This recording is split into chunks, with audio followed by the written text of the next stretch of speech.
सिर्फ 19 साल की, जिसका चेहरा एक सपने की तरह लगता था, जिसका टैलेंट बिजली की तरह चमक रहा था और जिसके जाने से पूरे बॉलीवुड का दिल टूट गया। दोस्तों, आज हम बात करने वाले हैं एक ऐसी एक्ट्रेस की जिसका सफर बहुत छोटा था, पर उसका असर इतना गहरा कि लोग आज भी उसे भूल नहीं पाए। नाम था दिव्या भारती। एक लड़की जिन्होंने सिर्फ कुछ सालों में वो कमाल किया जो लोगों को डेकेड्स लग जाते हैं अचीव करने में। इस कहानी में हम देखेंगे दिव्या का बचपन, उनका स्ट्रगल, उनका सुपरस्टारडम, उनका प्यार, उनकी मिस्टीरियस डेथ और उनके बाद का वो खालीपन जो बॉलीवुड ने महसूस किया। ये कहानी है ग्लैमर की, टैलेंट की और एक अनसॉल्व्ड मिस्ट्री की। तो चलिए वापस चलते हैं 90s के उस जमाने में जब एक चुलबुली सी लड़की ने पूरे देश अपने जादू से दीवाना बना दिया था। दिव्या भारती का जन्म हुआ था 25 फरवरी 1974 को मुंबई में। ओम प्रकाश भारती और मीता भारती के घर उनका एक छोटा भाई था कुणाल और एक हाफ सिस्टर पूनम जो उनके पापा की पहली शादी से थी। एक्ट्रेस कायनात अरोड़ा भी उनकी सेकंड कजन है। बचपन से ही दिव्या की बब्बी पर्सनैलिटी थी and she was full of life. उनके दोस्त कहते हैं उनकी आंखों में चमक थी जैसे एक डॉल। वो मनेकजी कूपर हाई स्कूल जुहू में पढ़ती थी, बट दिव्या एक रेस्टलेस स्टूडेंट थी। एक जगह ज्यादा देर तक नहीं टिकती। सिर्फ 9 तक पढ़ी, उसके बाद एक्टिंग का सपना लेकर निकली। 1988 में सिर्फ 9th स्टैंडर्ड तक पढ़ी हुई दिव्या भारती का सपना था एक्ट्रेस बनने का, लेकिन ये रास्ता आसान नहीं था। उन्होंने मॉडलिंग शुरू की। एक बबली टीनेजर के रूप में उनके फोटोज मैगजीन्स में आने लगे। दिव्या को फिल्म मेकर नंदू तोलानी ने साइन किया था अपनी फिल्म के लिए। फिल्म का नाम था गुनाहों का देवता, लेकिन रोल छिन गया। उनकी जगह ले ली संगीता बिजलानी ने। सॉरी बेटा, you are too young to raw. सिर्फ 14 साल की उम्र में उनका नाम सर्कुलेट होने लगा, लेकिन बॉलीवुड ने उन्हें टू चाइल्डिश कहकर रिजेक्ट किया। फिर उनकी जिंदगी में आए कीर्ति कुमार, गोविंदा के भाई। एक वीडियो लाइब्रेरी में उनकी झलक देखी और सोचा ये मेरी राधा बनेगी। राधा का संगम के लिए दिव्या को साइन किया गया। एक्टिंग और डांस की मंथ्स लॉन्ग ट्रेनिंग हुई, लेकिन जब शूटिंग का वक्त आया फिर से रिप्लेस कर दिया गया, इस बार जूही चावला ने। कहते हैं कीर्ति कुमार का एक्सट्रीम पोजेसिवनेस और दिव्या की चाइल्डिश बातें इस डिसीजन के पीछे का रीजन थी। उस वक्त दिव्या का करियर जैसे रुक सा गया था, लेकिन फिर उनकी जिंदगी का असली टर्न अराउंड आया जब Telugu film producer D Rama Naidu ने उन्हें ऑफर किया lead role in Bobbili Raja. Opposite थे उनके बेटे डग्गुबती वेंकटेश। जब दुनिया उन्हें सिर्फ एक प्रिटी फेस समझ रही थी, भारती अपना नाम बना रही थी साउथ की फिल्म इंडस्ट्री में। 1990 में रिलीज हुई बॉबली राजा, जिसमें उन्होंने वेंकटेश के अपोजिट काम किया, फिल्म सुपरहिट गई। दिव्या बन गई एक साउथ की मेगास्टार। इस फिल्म के बाद उन्होंने तमिल फिल्म नीला पन्नाई भी की, लेकिन वो फ्लॉप रही। लेकिन तेलुगु ऑडियंस का दिल में दिव्या ने जगह बना ली थी। उसके बाद असेंबली राउडी 1991, राउडी अलूदू 1991 दोनों बॉक्स ऑफिस पर धमाकेदार थी। हर डायरेक्टर दिव्या को लेना चाहता था। वो सिर्फ खूबसूरत नहीं थी, उनके अंदर स्पार्क था। 1992 में उन्होंने चिट्टमा मगुडू में एक पावरफुल रोल किया, जिसके लिए उन्हें मिला नंदी स्पेशल जूरी अवार्ड। ये अवार्ड आंध्र प्रदेश गवर्नमेंट देती है टैलेंट को सैल्यूट करने के लिए। धर्म क्षेत्र में उन्होंने काम किया तेलुगु सुपरस्टार नंदमूरी बालकृष्ण के साथ, और तभी बॉलीवुड ने नोटिस लेना शुरू किया। जब दिव्या आंध्र प्रदेश में सुपरहिट थी, बॉलीवुड के टॉप डायरेक्टर्स भी उन्हें साइन करना चाहते थे। और फिर आई उनकी पहली हिंदी फिल्म विश्वत्मा। 1992 में रिलीज हुई विश्वत्मा फिल्म ने एवरेज बिजनेस किया, लेकिन 7 समुंदर के बाद दिव्या का नाम हर दिल में बस गया। Hi everybody, 7 समुंदर पार. I'm coming down to land for the first time.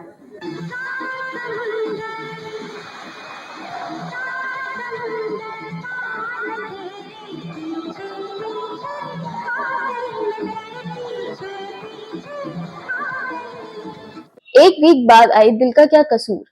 Film flop हुई, लेकिन म्यूजिक सुपरहिट थे और दिव्या डिसअपॉइंटेड जरूर थी, लेकिन हार नहीं मानी। I wanted to prove myself. I have fallen flat, but I am positive success will be mine.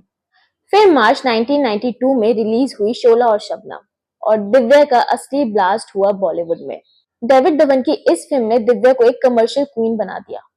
जितने लोग उनके लुक्स के फैन थे, उससे कहीं ज्यादा उनकी स्क्रीन प्रेजेंस का जादू था। दीवाना 1992 शाहरुख खान के साथ उनकी पहली फिल्म और ऋषि कपूर के अपोजिट उनका ग्रेस। फिल्म ब्लॉकबस्टर थी और दिव्या ने जीता film fair award for lux new face of the year.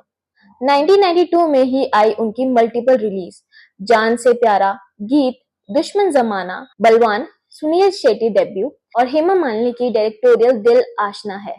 Her role में उनकी रेंज दिखाई दी। हिंदी, इंग्लिश और मराठी तीनों भाषाओं में फ्लुएंट थी। शायद इसी वजह से वो हर डायरेक्टर के साथ कनेक्ट कर लेती थी।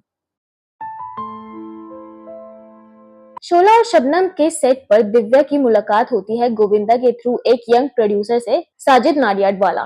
वक्त के साथ दोनों की दोस्ती बढ़ी, फिर प्यार हुआ, लेकिन दुनिया के डर से उन्होंने अपना प्यार छुपाया। फिल्म करियर पीक पर थी और एक गलत खबर सब कुछ बिगाड़ सकती थी। पूनम के शूटिंग्स में साजिद आता था गोविंदा की डेट्स के लिए, तो दिव्या को गोविंद इंट्रोड्यूस कराया साजिद से। तो उसी दिन उसने पूछा मेरे को, मम्मी साजिद कैसे लगा आपको? मैंने बोला अच्छा है। तो कुछ टाइम के बाद उसने बोला कि मैं साजिद से शादी कर सकती हूँ। मैंने बोला डैडी को पूछो। तो डैडी वॉज अगेंस्ट, उनके अपने ख्यालात थे, तो मना किया था। 10 मई 1992 मुंबई के तुलसी बिल्डिंग के एक छोटे से फ्लैट में दिव्या भारती बनी सना Nadiadwala.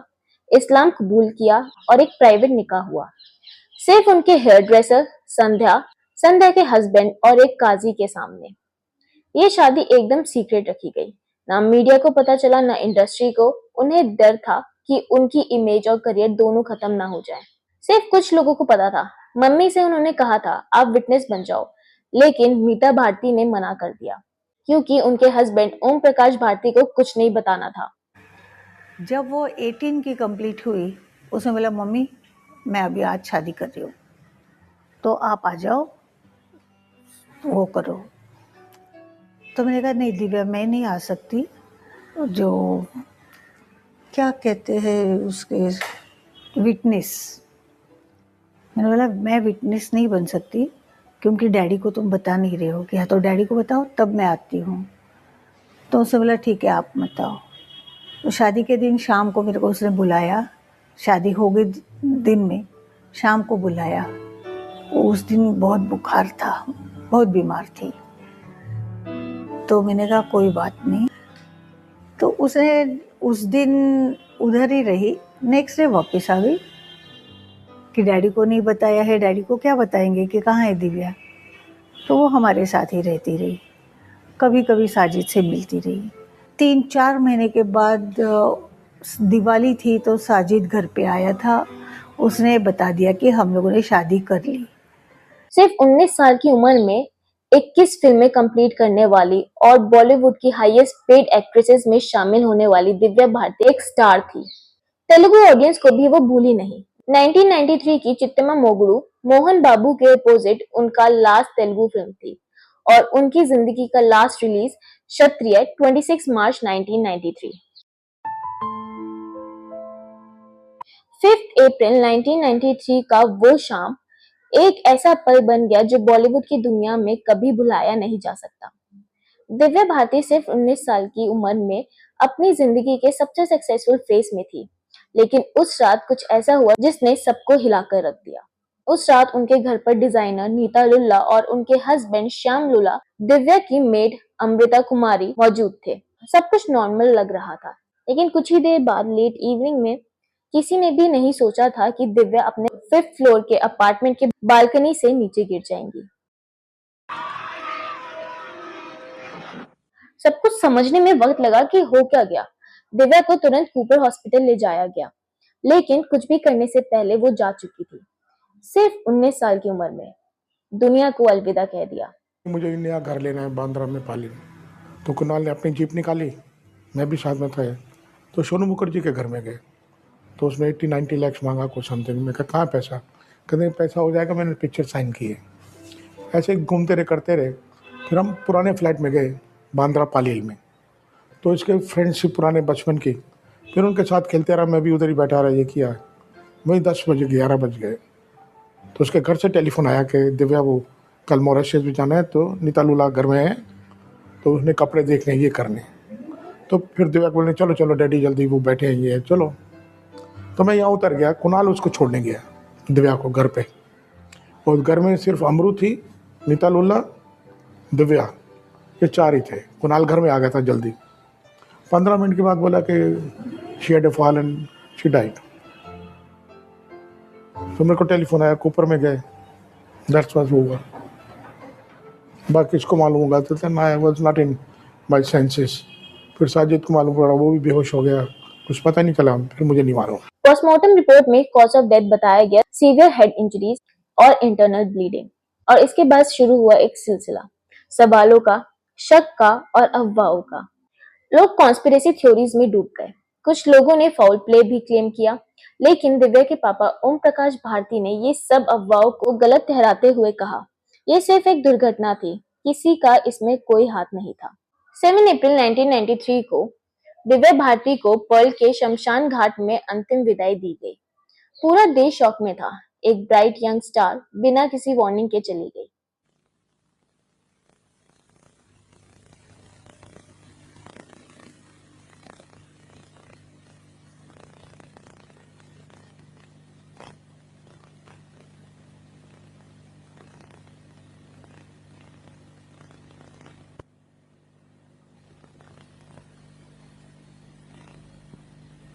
Gone too soon but never forgotten। जिंदगी में कुछ पल ऐसे होते हैं जो हमेशा याद रहते हैं, और दिव्या का जाना उनमें से एक है। 1992 में बॉक्स ऑफिस इंडिया के टॉप एक्ट्रेसेस लिस्ट में उनका नाम था, और 2022 में भी उनका नाम शाइन करता है आउटलुक इंडिया के 75 बेस्ट बॉलीवुड एक्ट्रेसेस लिस्ट में। उनकी सडन मौत ने पूरी फिल्म इंडस्ट्री को हिला के रख दिया। शाहरुख खान ने कहा था, stunning as an actor. Sunil Shetty का कहना था वो सेट पर मस्ती करती थी पर कैमरा चालू होते ही एकदम परफेक्ट शॉट देती थी। करिश्मा कपूर ने कहा, couldn't take my eyes off her in दीवाना। चंकी पांडे ने बोला, she was Chulbuli full of life। Guddu Dhanoa producer of दीवाना ने कहा, इंडस्ट्री में उसकी जगह कोई नहीं ले सका। और अर्चना पूरन सिंह ने लिखा, Divya was a sweet soul। मैं अब भी उस दिन को याद करके रो पड़ती हूँ। आयशा जुल्का ने बताया कि दिव्या उनकी बेस्टेस्ट फ्रेंड होती अगर जिंदा होती। रंग के प्रीव्यू में जब स्क्रीन पर दिव्या आई, स्क्रीन कोलैप्स हो गई और उस रात आयशा सो नहीं पाई।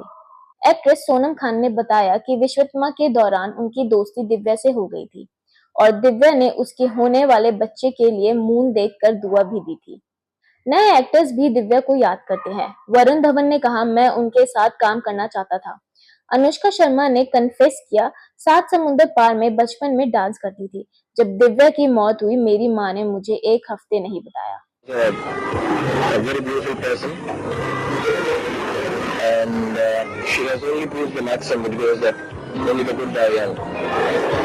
And I can only say that I hope she spreads as much happiness in heaven as she did in the hearts of millions of Indians and people all over the world.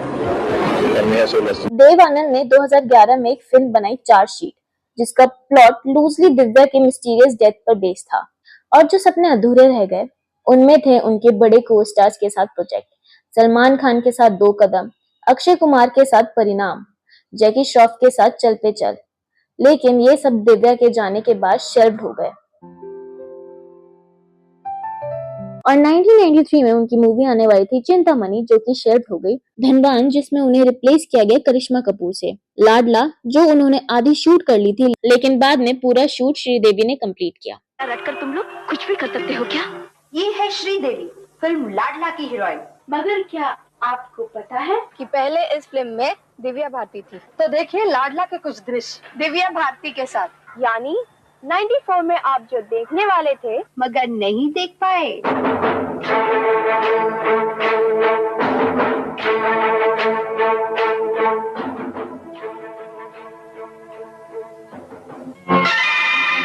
What is this? What is this, Bhandari? कल का production 50 turns के बदले 49 turns कहते हुआ। वो क्या है madam, कल 5 मजदूर काम पे नहीं आए थे इसलिए। स्कूल के बच्चों की तरह मुझे एक्सक्यूज मत दिया करो। अगर 5 मजदूर नहीं आए थे तो उनकी जगह दूसरे 5 मजदूरों से ओवर टाइम क्यों नहीं करवाया? तुम लोग ये मत भूलो, ये हिंदुस्तान की नंबर 1 फैक्ट्री है और मुझे फैक्ट्री दुनिया की हर चीज से ज्यादा प्यारी है। अपने माँ बाप से भी ज्यादा। और इसकी पोजीशन डाउन करने वाले को मैं हरगिज़ माफ नहीं कर सकती। अंडरस्टैंड? You better understand.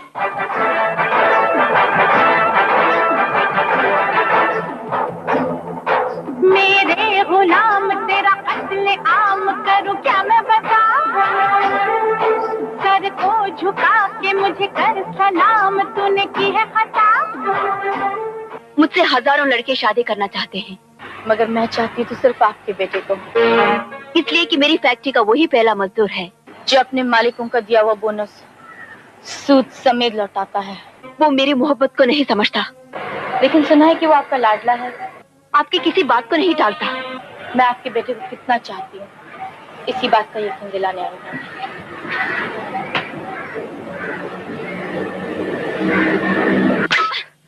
अरे सारा खून बह जाएगा तुम्हारा। बह जाने दीजिए। मैं जब आप ही के घर में आपके सामने अपना दम तोड़ दूंगी, तब आपको एहसास होगा कि आपके बेटे को मुझसे ज्यादा और कोई नहीं चाह सकता।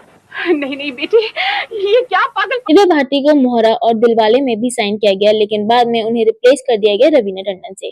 उन्होंने विजय पथ भी साइन की थी और बाद में उसे रिप्लेस किया गया तब्बू से। और ऐसी कई मूवीज है जो उन्होंने साइन की थी 1995 के लिए, और वो थी आंदोलन रिप्लेस बाय ममता कुलकर्णी, कर्तव्य रिप्लेस बाय जूही चावला, कन्यादान रिप्लेस बाय मनीषा कोइराला, हलचल रिप्लेस बाय काजोल, अंगरक्षक रिप्लेस बाय पूजा भट्ट। और 1993 में जो मूवीज रिलीज हुई थी वो थी रंग, शतरंज, थोली मुड्डू और क्षत्रिय। रंग उनकी लास्ट फिल्म थी जो पूरी कंप्लीट हो गई थी और कुछ सीन्स थे जिनमें डबिंग यूज की गई थी बाय वॉइस आर्टिस्ट। शतरंज मूवी कुछ महीने बाद रिलीज हुई उनके मरने के, और उनके सारे सीन्स कंप्लीट थे। और थोली मुड्डू में कुछ इनकम्प्लीट सीन्स थे जो कि एक्ट्रेस रंभा ने as a body double complete किए। क्षत्रिय उनकी लास्ट फिल्म थी जो उनके मरने से 10 दिन पहले रिलीज हुई। एक लड़की जिसका कोई फिल्मी बैकग्राउंड नहीं था, सिर्फ अपने टैलेंट, चार्म और जुनून से वो सब कुछ पा गई जिसका सपना हर आउटसाइडर देखता है। I wanted to prove myself, yet I'm positive that one day success will be mine. Divya Bharti सिर्फ एक एक्ट्रेस नहीं थी, वो एक एरा थी, और वो एरा लोगों के दिलों में हमेशा जिंदा रहेगा। सो ये थी दिव्या भारती की लाइफ स्टोरी। आई होप ये वीडियो आपको अच्छी लगी हो, और अगर आपको वीडियो पसंद आई हो तो लाइक, शेयर और सब्सक्राइब करना ना भूलें। अब मिलते हैं नेक्स्ट वीडियो में, तब तक के लिए stay safe and stay happy.